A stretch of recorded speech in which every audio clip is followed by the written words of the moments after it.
Bugün depremin 11. gününde battaniye, yorgan, yatak dağıtımına devam ediyor. Allah-u Teala sizden razı olsun inşallah. Geliyor abi. Al abi çocuk battaniyesi.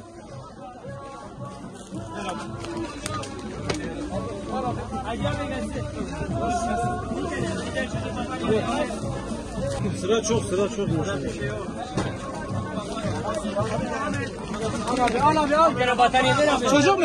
Yok normal. Al abi. Al abi. Bismillah bir daha bismillah.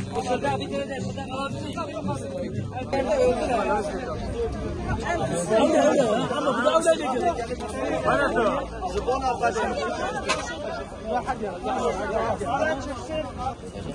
Bunlar bebek öldürüyor.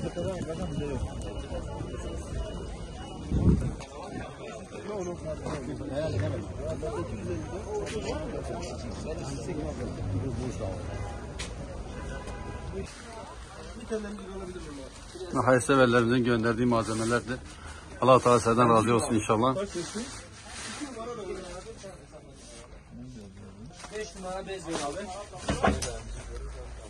Bir tane de 3 numara emzik verin. 6 numara 5 numara ver biraz büyük.